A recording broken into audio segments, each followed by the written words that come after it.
Well, welcome to the 700 Club. There is going to be a vote on Capitol Hill today, and that's President Trump's message to congressional Republicans.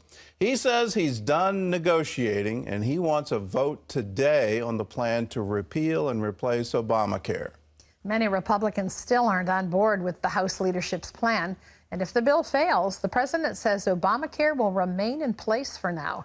CBN News White House correspondent Jennifer Wishon brings us the story from Washington. Instead of voting Thursday night, members of the conservative House Freedom Caucus filed into Speaker Paul Ryan's office, followed by Trump advisor Steve Bannon and Chief of Staff Reince Priebus. President Donald Trump's plain-spoken, no-nonsense budget director, Mick Mulvaney, spoke to lawmakers behind closed doors. Mulvaney's message? The president is done negotiating. He wants a vote. And whether the American Health Care Act is voted up or down, Trump is moving on. This follows a week where both the president and vice president have personally worked to win over lawmakers. This is, and I think a lot of members realize this, if you want to get Obamacare off the books and repeal it, this is the first step. And we only get one shot through reconciliation. You don't get a do-over. After negotiations Thursday with both conservative and moderate Republicans, Speaker Ryan announced an amendment designed to garner enough votes from the wavering conservatives to pass the bill over to the Senate. The amendment gives states the power to define essential health benefits, currently mandated by Obamacare. Critics say giving Washington the power to say what insurance plans need to cover, whether people need that coverage or not, has been a big reason why the cost of insurance has gone up so much. The amendment also dedicates an additional $15 billion to the Patient and State Stability Fund to provide resources for services like maternity, mental health, and substance abuse care. And it delays the repeal of the Medicare tax increase for 6 years, which helps pay for that increased $15 billion to states. Speaker Ryan needs most Republicans on board, since no Democrats are expected to support the legislation. Right now, the main sales pitch for this legislation is, well, it's not as bad as Obamacare. Well, not being as bad as Obamacare, that's a pretty low bar, and that doesn't make it good. For some lawmakers, pro-life language in the bill is a selling point. We also take out a lot of the provisions currently in Obamacare that are paying for abortion with taxpayer dollars, and that is just wrong. Votes or not, the showdown happens today. If it fails, Obamacare remains the law of the land. Jennifer Wishon, CBN News, Washington. Well, joining us now from Capitol Hill is Congressman Louis Gohmert of Texas. He's a member of the House Freedom Caucus, and they've been opposed to the current bill on health care. And Congressman, thanks for being with us. Sure, Gordon. Good to be with you. It's not going to be a pleasant day, and the bill is a problem. It was based on a false premise that we had to thread a needle, we've been told for weeks, because there were just so many things we wanted that couldn't be in the bill because it wouldn't survive the parliamentarian, and we can't know what the parliamentarian will decide until we pass our bill and send it to the Senate. Well, Senator Mike Lee found out this week, actually, all you had to do was go ask the parliamentarian, and she would tell you what she thought, and the parliamentarian doesn't rule. The parliamentarian only advises the presiding officer, either Mike Pence or Mitch McConnell or whoever he appoints. And so we've been told, gee, but you can take consolation in the fact we're going to give a lot more power to the federal government, and we'll be able to create a new federal exchange to take high-risk people. Really, the answer is more federal government, more federal intervention, and they don't have a good answer for what about when the next Democrat becomes Secretary of Health and Human Services. I trust Tom Price, but the answer is not more federal government to fix things. That's how we got in trouble with Obamacare. And so this isn't keeping our promise. I understand the president's frustration. I thank God that he got elected, that he worked so hard to get elected. I understand he's never had to rely on people people to draft documents that he didn't hire, that weren't looking out for his best interests. But I hope that eventually he'll understand we're on his side, but this bill is not what any of us promised. I don't care what it does. Yes, it's got some helpful stuff with Planned Parenthood, finally, which we haven't taken care of. And so you dangle that in there to pass an albatross that will be a terrible thing. Oh, yeah, by the way, we're told costs may double in the next couple of years, around that, but 2-3 years from now, maybe they'll come down 10% if everything works out. I've got people that are hurting now because of Obamacare. The costs have been driven up, and I'm supposed to go back and say, I voted for a bill, and your bills will maybe double for a couple of years. Don't worry, they might come down 10%. That's not what we promised we would do. And I'm sorry, I represent the interests of over 700,000 people, and I also play to an audience of one as well. So, Congressman, I'm not selling my integrity for anybody. It'd be very pleasant to have been part of the cheerleading crowd and gotten the standing ovations at conference instead of being accused of being a coward. This is not a fun day for me, but it's the right thing to do. Well, I'm not sure it's going to be a fun day for anybody. Walk us through the reconciliation process in the Senate, because I think a lot of people just don't understand that's been one of the main selling points here, if you will. People keep saying, great question, and if people have been told it's just so complicated. Gordon, it's not that complicated. We've been told the Byrd rule is so complicated. It's not that complicated. I had a copy with me all day yesterday so I could show people it's not complicated. Because reconciliation involves the budget, then anything that is merely incidental, and that's the word in the law and the rule, if it's merely incidentally affecting the budget, then it doesn't survive and stay part of the this process, the reconciliation process. But if it has any kind of material effect on the budget spending, then absolutely it survives the Byrd rule. And my goodness, if we do the right thing and actually go in and take, as the president and Mitch McConnell promised, Mitch said we'll rip it out root and branch. This adds a lot of branches and a lot of roots.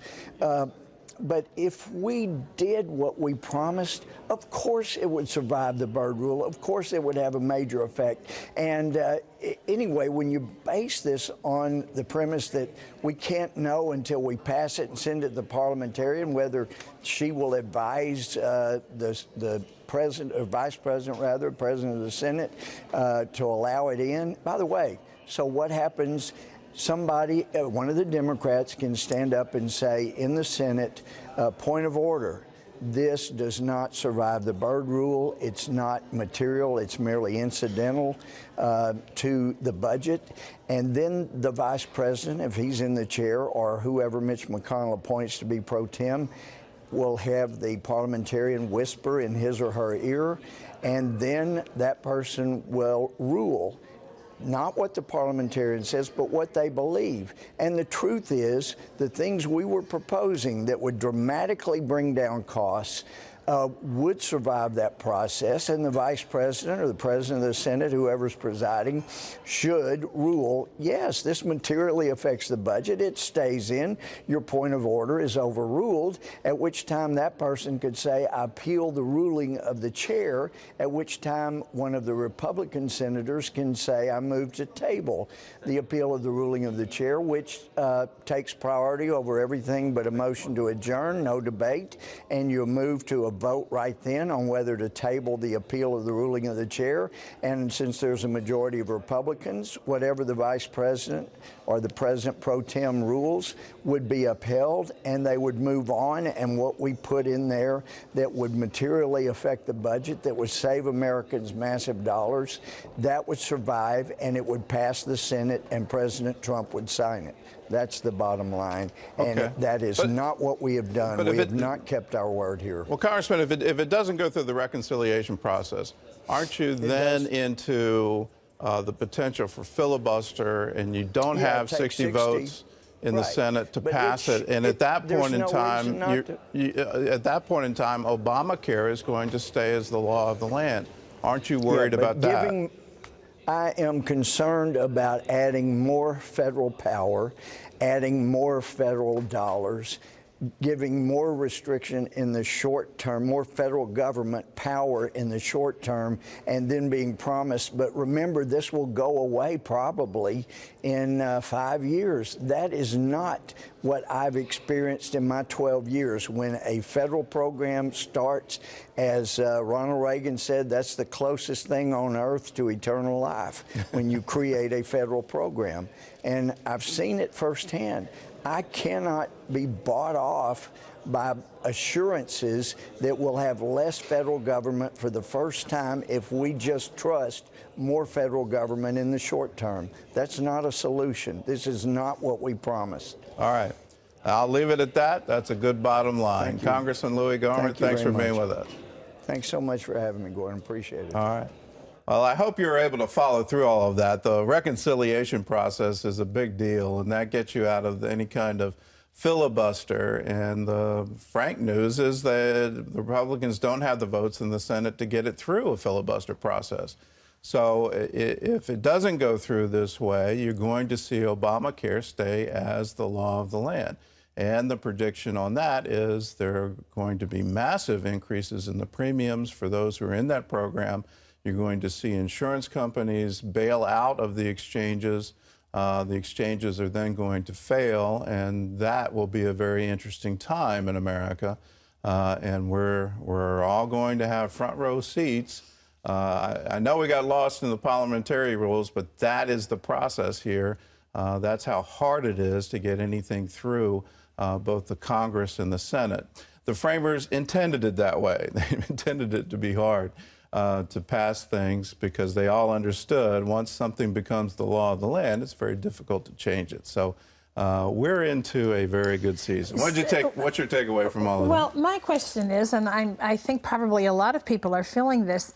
Okay, so if the count is not what it needs to be and Obamacare stays the law of the land, what's the future? I mean, can they come back at this again somewhere down the road with a better bill? Well, then if they propose a new bill, and that new bill makes everyone on the Republican caucus, Republican Party happy, well, it passes Congress, but then it's going to face the filibuster in the Senate. And that won't be part of the budget reconciliation process. You can't get it passed with 51 votes. You're going to be faced with a filibuster. So they're stuck, and they're stuck with their own rules. And people like Mr. Gohmert are stuck as well, because if you're not willing to put your name on the line for something you don't feel is passing muster as far as what was promised, then what do you do? I mean, it's... Well, the real tragedy is if you are part of the Obamacare system, what do you do now? Yes. And how do you get health insurance? What a mess. And how will that be affordable? And that is a train wreck we can all see coming. The exchanges are already failed, and you already see Democrats saying it. You know, former President Clinton was saying it during the campaign. Yeah. So the predictions are all there, and you're going to have failure of that system. We're into how do we govern? How do we govern a divided nation? And it's so polarized right now. I don't see much hope of getting things through. Well, we've got to move on. In other news, British authorities have made more arrests in connection with that deadly terrorist attack in London. John Jessup has that story from our CBN News Bureau in Washington. John? That's right, Gordon. 2 more people have been taken into custody after the attack that killed 4 people near the British Parliament Wednesday. A counterterrorism commander there called the arrests significant, but no additional details have been released. The suspect in the attack has been identified as 52-year-old Khalid Massoud, a British national. Surveillance video caught Massoud driving a car across the crowded bridge, plowing through pedestrians before smashing into a railing outside Parliament. He then ran from his car and was shot and killed by police. ISIS is calling him a soldier of the Islamic State. Well, Senate Minority Leader Chuck Schumer has set up a potential Democratic filibuster against the president's nominee for the Supreme Court. Senator Schumer announced his opposition to Judge Neil Gorsuch Thursday, saying changing the Senate rules to confirm him is not the right answer. If this nominee cannot earn 60 votes, a bar met by each of President Obama's nominees and George Bush's last two nominees. The answer isn't to change the rules, it's to change the nominee. Normally, 60 votes are required to confirm a Supreme Court nominee, but Republicans have talked about changing the rules and using the nuclear option, which would allow them to confirm Gorsuch with just 51 votes. And Gordon, that's something they're already doing to confirm lower court federal judges. Well, that was because of a rule change, and it was done by the Democrats just 3 years ago. They changed the rules for lower court nominees to get things through the Senate without 60 votes. So they left in place Supreme Court nominees, and we'll see. Will Judge Gorsuch go down in history as the one that got rid of that, and the nuclear option was imposed and the Senate rules changed. I personally think this is just payback for Judge Garland. Judge Garland never even got to a hearing. And the Democrats are just looking for a scalp to put on the wall to say, okay, this is tit for tat, and we'll see. But Washington, boy, has it ever gotten crazy up there. And we're all going to pay the price here. And our nation is divided. Let me encourage you, please pray for America. Pray for our leadership. Can we be one nation under God, indivisible? The division seems so sharp. The polarization is just incredible. Can we ever come together and actually say, can we govern ourselves? Can we have a republic that is based on democratic principles? Can we do that? Can we come together for the good of the nation?